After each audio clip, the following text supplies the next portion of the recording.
วันนี้ผู้ค้าก็ได้มาแต่น้องปิงได้เมื่อกี้มาแต่น้องปิงเนี่ยมาแต่น้องปิงแล้วก็ได้มาฮอดหัวยางคือเก่าได้มื้อนี้แต่ถ่ายทำเนาะวันนี้เอาเฮได้บัดผู้ค้าเอาเฮมานำได้มื้อนี้เอาเฮมานำจะได้ตึกได้บัดนี้มาตึกตอนภาคบ่ายง่ายๆหัวยยางบ้านหัวคำตำบลตาลแล้วมื้อนี้ผู้ค้าก็มาตึกเฮให้พระเจ้าได้เมื่อเช้านี่มาถ่ายทำเลยสิได้บัวได้เอาเฮมานำแต่บัดนี้เอาเฮมาได้บัดเมียข้าเมืองกินนางสุสดาเป็นเมืองแล้วบัดนี้ผู้ข้ามาได้ผู้จัดการผู้ข้าเมืองแล้วคุ้มค่าอยู่ชาวบ้านคนเราเมียผู้ข้าเขาได้นางสุคนเราคุ้มค่าอยู่เพื่อนในปลาสุตัวบางใหญ่ได้เมืองเมื่อกี้นี่บัดนี้ก็เรื่องเฮมาตึกนั่นพระเจ้าคือเก่าได้อันว่าจะเดินบนกลางมาแล้วผมแก้เสืออยู่ที่เลิกแก้เสือมาแล้วก็พากันเอาละบ้านเนี่ยจะเดินน้ำไผ่นี่ปัญญาดึงกระดึงตึกกระตึกมันทำบ่มีคนลงน้ำบกพุ่นมันสิปลาปีกายนู้เฮ้ยปีกายกันนี่เร็วบ่แตกปีกายกันแบบนี้เนี่ยบ่แตกปลาเชื่อบืด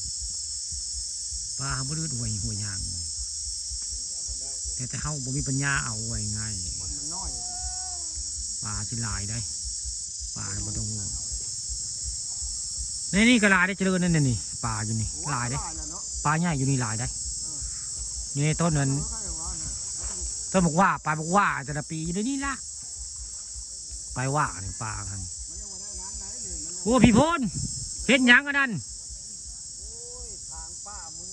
โอ้สามารถว่าให้ยากน้อยเนาะแม่น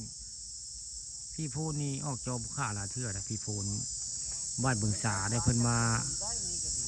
ง่ายมาอยู่บ้านนั้นน้ำพุงสามัคคีใกล้ๆกับบ้านบุค่านี่นะแต่บ้านตัวเดียวบอกแมงดาโอ้คักแมงดาให้เอาแม่คักเฮ้ยบ้านคักแท้บ้านนี่จะคือจะเดินนี่บ้านคักเลยแต่ยังไงจะคืออยู่อ่ะเจริญอันนี้เหมือนเตนบุทูว่าให้ปลายไม้นี่เตนนี่ปีกายมีเตนนั่นจะปลายไม้ว่านี่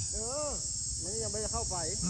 เบิ่งได้เตนเด้อปีกายเตนลายจะแท้ค่อยเอาไฟจุดล่ะเตนบ่วงลายจะแท้ปีกายนี่บูสู้น่าจะเตน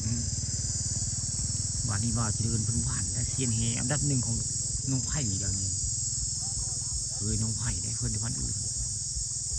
หรือวันอื่นมาได้เพิ่นมาเอาเมียบ้านของไผ่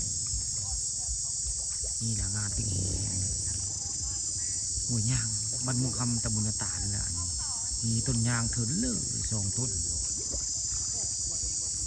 เหตุปกครองของกำนันเม็ดแหละมันนี่มีการติ้งเฮใช่โม่กูขาปานคำพาชมก็เลยมาส่วนร่วมนะเจ้าได้มีส่วนร่วมหมู่นี่ในวันติ้งเฮน้องเขาได้หมู่นี่ภาคบ่ายได้ภาคบ่ายข้าปานคำมาภาคบ่ายให้เหมือนเฮเฮามาอยู่2 คืนเขาก็สิวาดน้ำอยู่เขาถ่ายทางนอดเสียก่อนเลยเขาถ่ายนอดเสียก่อนแล้วเขาที่ตึ้งน้ำอยู่ในภูเขาคือปิดคลิปไว้พอสักนิด